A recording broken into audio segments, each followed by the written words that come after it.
And the coronavirus having an effect all over the world, and concerns in our country, as you would expect there to be.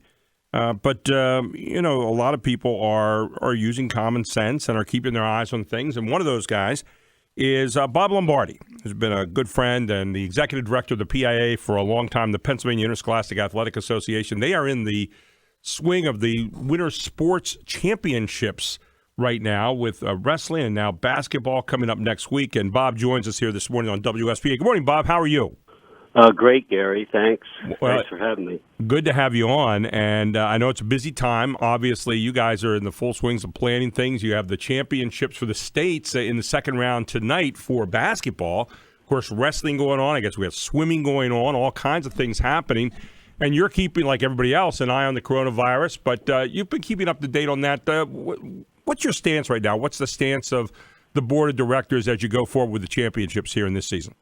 Well, right now we're kind of day to day. We're following the lead of the Department of Health, and they just had a press conference yesterday with the Department of Ed in conjunction with to show the cooperation between the groups. And we're monitoring the situation the best we can. We see we have had some appearances of this show up in the southeast corner of the state. We have a school that may be closed today to do a deep clean of their facility.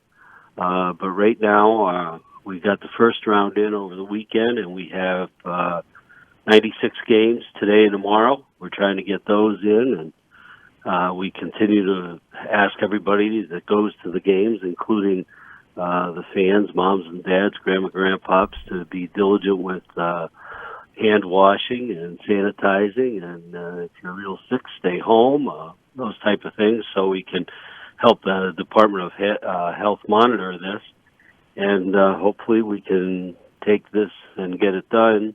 You know, we're not the only one in this. You see the colleges are going through similar things. I was on a webinar yesterday afternoon with the CDC, and no one at this time is calling for a cancellation of events or public gatherings. So we're going to take it a day at a time. If we can get through the next 2 days, that'll give us a little more flexibility. Obviously, it's a numbers game right now with 96 games in the next 2 days, and swimming and diving starting tomorrow. Right. So we had a good wrestling championship over the weekend. Yep. We had some nice crowds. We had great competition. We had no incidents. So we're going forward cautiously and optimistically. And people can check out PIAA.org, as I do daily. And you had a press release out yesterday, and one of the very first things they mentioned, the Department of Health has advocated no cancellation of public events or community gatherings. But again, the fifth part is also, some of the good health habits that you should use normally anyway to protect yourself from the flu, and obviously may assist you in prevention of the coronavirus here as well, and you put those in there too.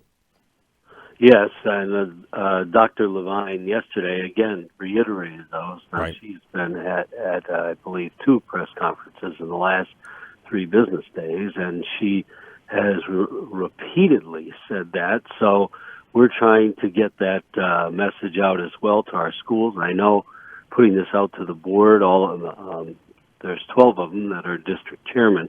They have in turn put this in the hands of their schools, and it's been very, very helpful. I'm sure we're going to have to move some games here and there because people may not, make their facility available, or maybe the better thing would be we would have crowds so large that we could move them, but you know how that is. Sure, absolutely.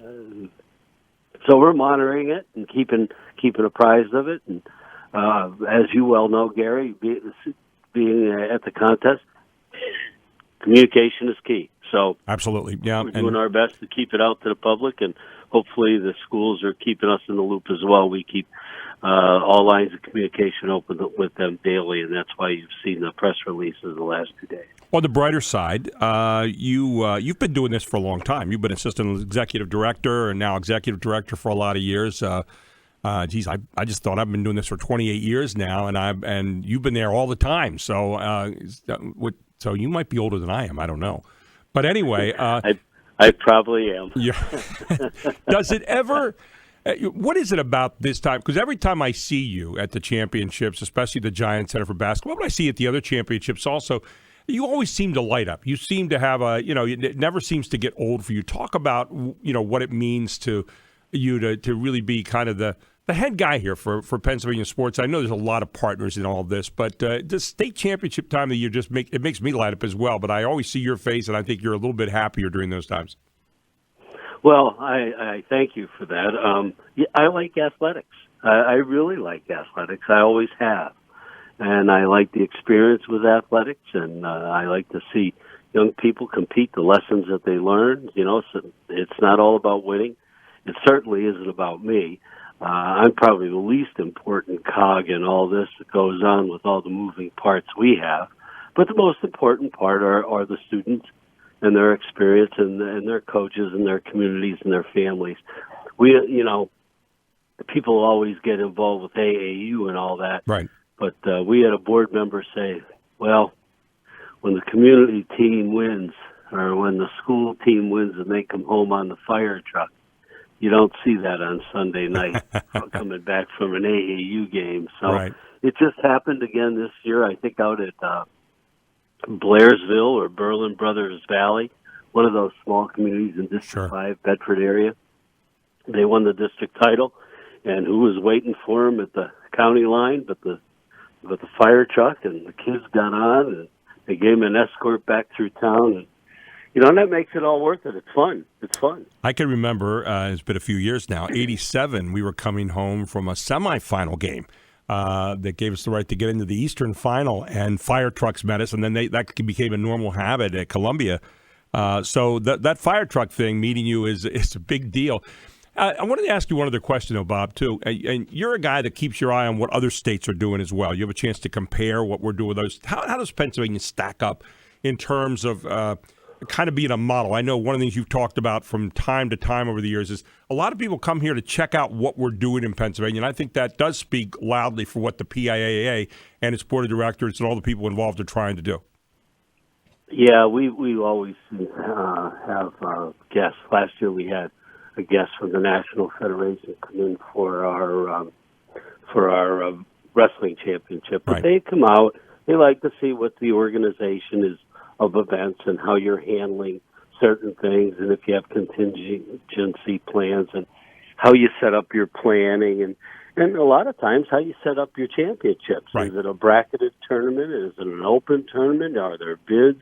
There's a million different, if you talk to sports fans, there's a million different ways that people would like to see tournaments run, but we have found the common theme in those suggestions usually are it gives their team an advantage to get to the finals. Right.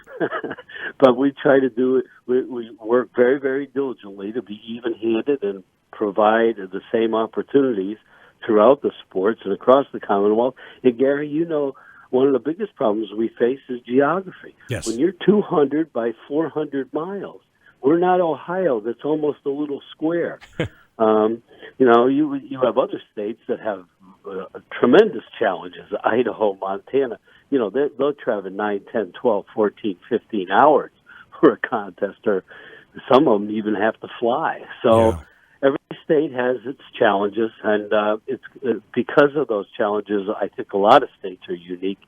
California certainly has had some challenges. They had the wildfires last year. Right.